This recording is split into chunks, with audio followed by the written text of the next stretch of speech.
አርቲስቱ ለሶስተኛ ጊዜ ፍች ስለመፈጸሙ ሰማን። አዎ ለሶስተኛ ጊዜ። ምናልባት የምታውቁት ሁለት እንዳገባ ይሆናል። ነገር ግን የሙሌ ትዳር የተበተነው ለሶስተኛ ጊዜ እንደሆነ ሰምተናል። ልንነግራችሁ ነው። በሱሰኝነት 9 ዓመት የቆየው ኮሜዲያን ትልቅ ስኬቱን ትቶ ስደትን ስለመምረጡና ሰርጉን ሲጠብቅ ስለከዳችው እጮኛው በአሜሪካ ስለመገናኘታቸውም ሹክ እንላችኋለን። እንዲሁም የአርቲስትየው መኮንን ሚስት ከሱስ ስላወጣቸው አርቲስትም የምንነግራችኋለን። ቪዲዮውን ላይክ እያደረጋችሁ አብራችሁን ዝለቁ።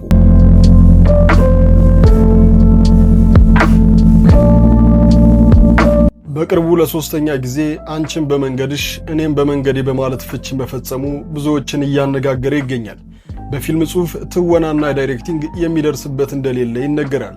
አርቲስት ሙሉዓለም ጌታቸው እነሆ የሙያውን ከፍታ ለሶስተኛ ጊዜ በመፍታት በትዳር ሕይወት የሚቀድመው እንዳይኖር አድርጓል። በአርቲስቶች መንደር መልከ ግቡ ከሆነች ጋር ለቀናት አለፍ ካለ ለወራት አሸሸ ገዳሚ ማለት የተለመደ ነው። ከትዳራቸው ውጭ መሄድ አዲስ ነገር አይደለም።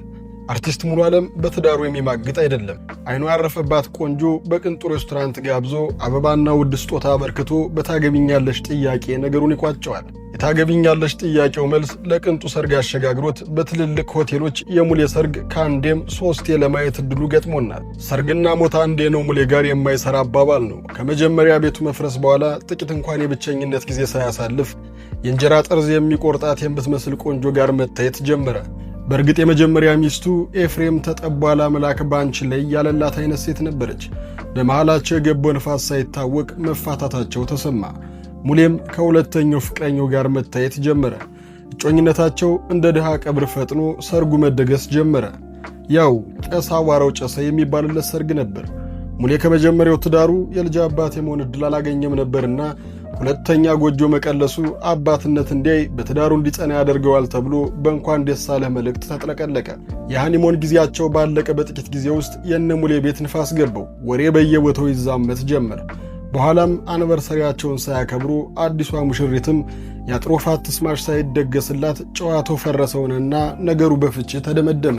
ለሙሌ አስከፊው ነገር ብቸኝነት ነበር። ዳግም ለሶስተኛ ጊዜ ከብቸኝነት ጋር ፊት ለፊት ተገጣጠመ። መልኩ ያማረ ተወዳጅ አርቲስት ነውና ሌላ ዳዊት ቁንጅና ራሷ አንቺ ነሽ የተባለላት አገባ። ሶስተኛ ሚስቱስ እሱም በስሏል፣ ደግሞም ነገር በሶስት ይጸናል፣ ይሄ የማይናወጥ ቤቱ ነው ተባለ። ሙሌ ሁሉንም ሚስቶቹን በሰርግ ነው የሚያገባውና ለሶስተኛ ጊዜ ሰርግ ደገሰ። ሙሽሪትም የሙሌ ሆነች። ባለ ሰልካካ አፍንጫዋ፣ አይኗ ሙዚቃችን ላይ እንደተገለጸው ኮከብ የሚያስንቅ፣ ጉንጮቿ እንደ ጽጌረዳ ያማሩ ነበሩ። ሙሌ መልከ መልካም ቢሆንም የሶስተኛ ሚስቱ ነገር አፈሰ ታድሎ የተባለላት አድናቆትንም ያግተለተለች ነበረች። ታዲያ ምን ያደርጋል፣ ሶስተኛ ትዳሩ በቅርቡ እንደፈረሰ ተሰምቷል። ሙሌ በባህሪው ስልቹ እንደሆነ ይነገራል። ቶሎ ለነገሮች የሚቸኩልና ለመሰልቸትም የቀረበ ነው። ትዳር ደግሞ ከአጋር ጋር ዘላለም የሚሽረው ሞት ድረስ አብሮ መቆየት የሚሻ ትልቅ ትዕግስት ማዕከል ነው።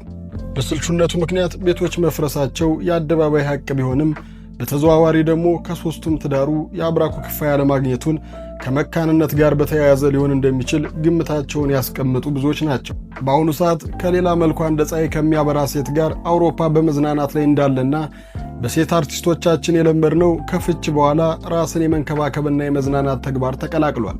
በቅርቡ ተንበርክኮ ታገቢኛለሽ ወይ የሚል ጥያቄ ያቀረበላት እጮኛው የሰርጓን ቬሎ ትመርጣለች በሚባልበት ወቅት ሜካፕ ማን ይሰራኛል ብላ ትጨነቃለች በሚባልበት ጊዜ፣ ስለ አዳራሽ ኪራይ ከእጮኛው ጋር ትጨነቃለች በሚባልበት ጊዜ ልክ እንደነ ሙሌ ነገሩን አፍርሳ ወደ አዲሷ አባሏ እንደሄደች የሚዲያው ሁሉ መነጋገሪያ እንደነበረ የሚዘነጋ አይደለም። ቲክቶከርና ኮሜዲያን ናቲ በሕይወቱ በሱስ ከመሰቃየት እናትንም አባትንም እስከ ማጣት የደረሰ መከራ አልፏልና ሊያገባት ያሰባት ሴት ድንገት በሌላ እቅፍ መግባቱ አልሰበረውም።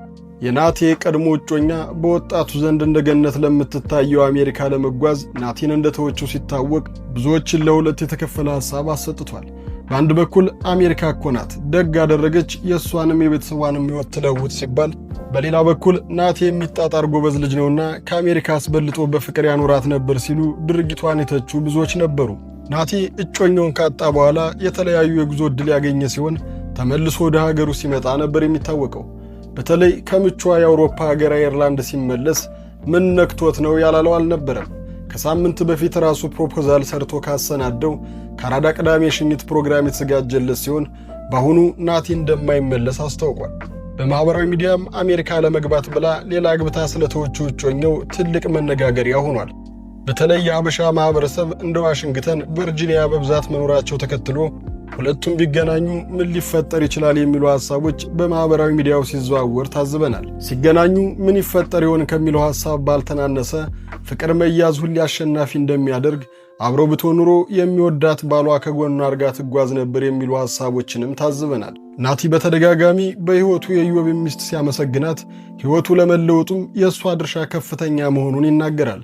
በሰይፉ ቃለ መጠየቅ ላይ ቴና እንዴት መጽሐፍ ቅዱስ ኢዮብን እንደለወጠው ስትናገር በተለይ ከሱሰኝነት ከተደባዳቢነት ተለውጦ ፍጹም ትሑትና እውነተኛ ሰው መሆኑ ናቲ ሲሰማ ከሱሰኝነት ለመውጣት የኢዮብን መንገድ ለመከተል ወሰነ። በወቅቱ ናቲ ጫት ከመቃምና ከሱስ ቀጥሎ መጽሐፍ የሚያነብ ነበርና ኢዮብ መጽሐፍ ቅዱስ ማንበቡ ከዚህ ነገር ካላቀቀው በማለት እሱም መጽሐፍ ቅዱስን አሃዱ ብሎ ጀመረ። ለቤተሰቦቹ የመጨረሻ ልጅ የነበረው ናቲ ገና የ12ኛ ክፍል ተማሪ ያለ የእናቱ ድንገተኛ ሞት የሰበረውና ስለ ሕይወት አብዝቶ እንዲጠይቅ ያደረገው ሁኔታ ተፈጠረ። በተለይ የእናቱ ነፍስ አቅፏት ከእጁ ሲወጣ መኖር ምን ጥቅም የሚል ሐሳብ ላይ ጣለው። ይህን ሐሳቡ እንደያዘ መቀሌ ዩኒቨርሲቲ ኢኮኖሚክስ ለመማር ሄደ። በሄደ በሦስተኛው ወር የአባቱ ሞት የሰማው ናቲ ከሕይወት ጎዳና ወጣ። የመኖር ትርጉም ማጣት፣ ከፍተኛ ብቸኝነትና የተደራረበ ሐዘን በየቀኑ ለመቃም ለመጠጣትና ለማጨስ የተዳረገው ናቲ በዚሁ ሱስ ውስጥ ለ9 ዓመት የቆየ ሲሆን ከመቀሌ ዩኒቨርሲቲም በኢኮኖሚክስ የጀመረውን ትምህርት ሳይጨርስ ሙሉ በሙሉ በሱስ ውስጥ ተዘፈቀ። ከሱስ ጋር እየታገለ በስክሪፕት መጻፍ እንዲሁም በዳይሬክቲንግ ስልጠና ከወሰደ በኋላ በመምህርነት እዛው ትምህርት ቤት በመቀጠር የሕይወት ትግል ጀመረ። በመቀጠልም የተለያዩ ድራማዎችን፣ ፊልሞችን በመስራት ሕይወቱን ሲገፋ ከቆየ በኋላ መጽሐፍ ቅዱስን በማንበብ 9 ዓመት ከቆየበት ሱስ ሙሉ ለሙሉ ሊላቀቅ ችሏል። ከኢቢኤስ ቴሌቪዥን ጋር በመሆን አራዳ ቅዳሜ ሲሰራ የነበረ ሲሆን አሁን ባገኘው የአሜሪካ ዕድል እጮኛውን ወደ አሳጣቸው ሀገር መጓዙ ታውቋል። ናቲ በአሁኑ ሰዓት ከ300,000 በላይ የዩቲዩብ ሰብስክራይብ ያለው ቻናል ባለቤት ሲሆን አድናቂዎቹ በዩቲዩብ ስራውን ከአሜሪካ እንዲቀጥል ሲያበረታቱት ታዝበናል። በሕይወቱ ትልቁ ህልሙ በሱስ ለተጠቁ ወጣቶች የማገገሚያ ማዕከል መክፈት እንደነበረ የሚረሳ አይደለም። ሕይወት እንዲህ ናት። በዚህ ሙሉ ዓለም ጌታቸው 3 አግብቶ 3 ይፈታል። ወዲህ ደግሞ ሊያገባት የተንበረከከላትን ሴት በሌላ ወንድ ይነጠቃል። አበቃን። የእናንተን ሐሳብ በኮመንት ቪዲዮውን ላይክ፣ ቻናሉን ሰብስክራይብ በማድረግ ቤተሰብ ይሁኑን።